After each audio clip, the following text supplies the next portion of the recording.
क्या वजह हो सकती है कि इतना बड़ा फैसला तुमने ले लिया? फैमिली, मेरी फैमिली मेरे और तुम्हारे रिश्ते को कभी नहीं मानेगी।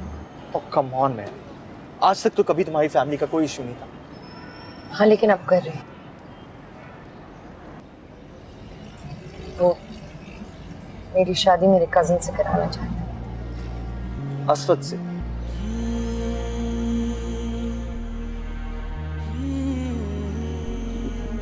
तुमने कभी मुझसे प्यार किया है? और पता है जिस बात का मुझे खौफ था हमेशा से, तुमने वही किया। मुझे हमेशा लगता था कि तुम मुझे छोड़ के असवद के पास जाओ, और आज तुम वही कर रही हो।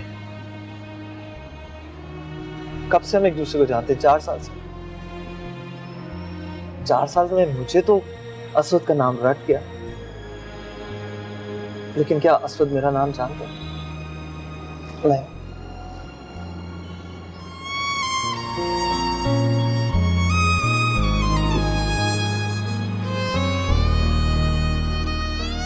तुम्हारी हर बात का जवाब दे सकती थी मैं सफान, लेकिन मैं चाहती हूं कि ना दूं।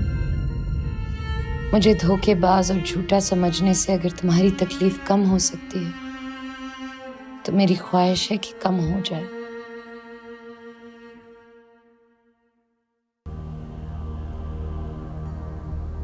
सफान, तुमको लगता है कि मेरे और तुम्हारे बीच में कोई आ गया है? मैं बताऊं तुम्हारे और मेरे बीच में कौन आया है? मेरी खुदगर्जी नहीं, असवद के लिए मेरा प्यार भी नहीं, मेरे अपने खौफ, मेरे अपने कॉम्प्लेक्सेस और मशल। तुम गलत समझे हो कि मैंने असवद के लिए तुम्हें छोड़ा है।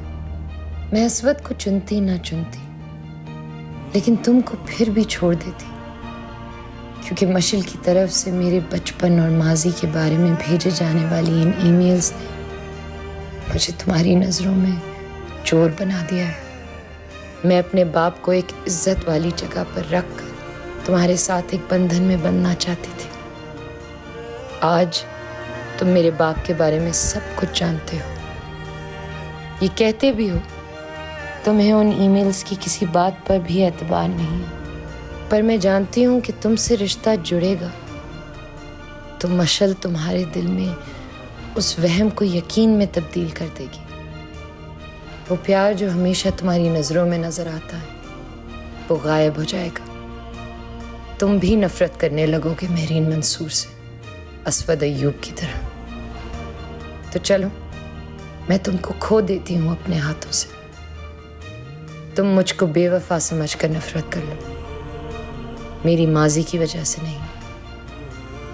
कम से कम कोई गाली, कोई बुरा लफ्ज़ अब मेरे बाप के लिए तो इस्तेमाल नहीं हो।